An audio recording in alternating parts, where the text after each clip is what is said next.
Welcome বন্ধুরা, আমি মুগ ডাল, মুসুরির ডাল আর মটর ডাল দিয়ে খিচুড়ি তৈরি করছি। এই জন্য কড়াই আমি আধ বাটি মতো মুগ, মুসুরি আর মটর ডাল মিশিয়ে শুকনো খোলা ভেজে নিচ্ছি। হালকা ভেজে এটা ধুয়ে তারপরে এখানে জল গরম করছি সসপ্যানের মধ্যে।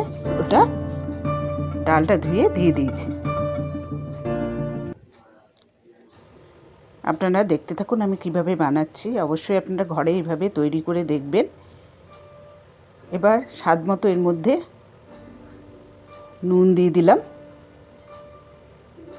আর ডালটা আমার ফুটে গেছে, সেদ্ধ হয়ে এসছে। এই জন্য এর মধ্যে আমি বাসমতি চাল আধা বাটি মতো ভালো করে ধুয়ে রেখেছিলাম, সেটা চালটাও দিয়ে দিয়েছি।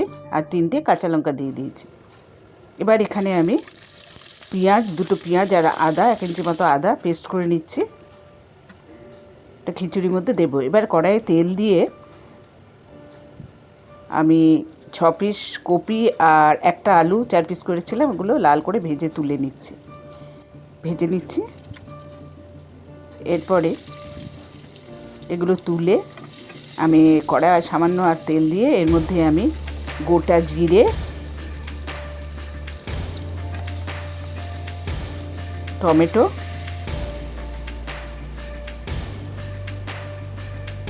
আর সামান্য চিনি এর মধ্যে দিয়ে দিলাম, মিশিয়ে দিলাম।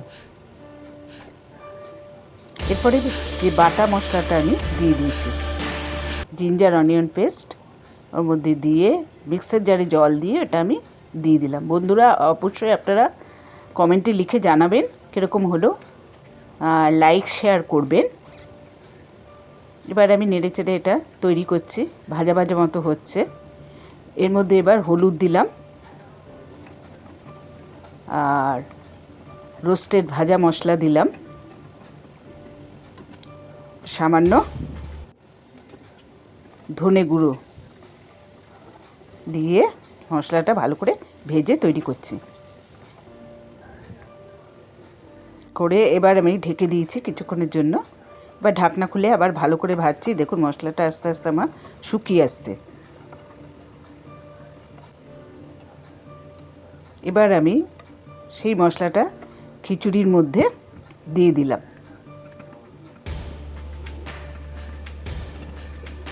ভাজা মশলাটা দিয়ে দিয়েছি,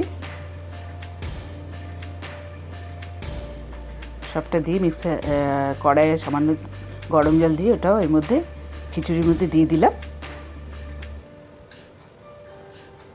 আর আলু আর কপিটা এর মধ্যে ছেড়ে দিচ্ছি। এরপরে আস্তে আস্তে মিডিয়াম টু লো ফ্লেমে এটা সেদ্ধ হবে। খিচুড়িটা বারবার নাড়তে হবে। আর এর মধ্যে সামান্য গরম মশলা দিয়ে দিলাম, দিয়ে আমি নেড়ে চেড়ে এটা ফুটতে দিয়েছি। এবার আরেক দিকে আমি একটা ছোট পেঁয়াজ, একটা ডিম, সামান্য বেসন, কাঁচা লঙ্কা কুচি, ধনেপাতা, হলুদ আর সামান্য নুন দিয়ে এটা মিশিয়ে নিচ্ছি। একটা ডিম দিয়েছি, ফেটিয়ে নিচ্ছি। ফেটিয়ে নিয়ে এর মধ্যে এবার সামান্য দুধ দিয়ে দিচ্ছি। দিলে কি হবে, ডিমটা ভালো করে ফুলে উঠবে। ডিমের যে অমলেটটা আমি ভাজাটা তৈরি করবো ওটা ফুলে ওঠে। আর এখানে আমি 2টো রুই মাছের পিস ভাজা করছি, ভাজা করে তুলে নিয়েছি। আর ডিম ভাজাটা এবার আমি তৈরি করছি। এটা এবার উল্টে দিচ্ছি, উল্টে দিয়ে আমি এগুলো ভাগ করে নিচ্ছি। 3টে ভাগ করে ভাজা নিয়েছি। আর এর মধ্যে এবার যে 2 পিস মাছ আছে, ওই মাছগুলো আবার একটু লাল করে ভাজার জন্য আবার কড়াইয়ে আমি দিয়ে দিলাম। আর ওদিকে আমার খিচুড়িটা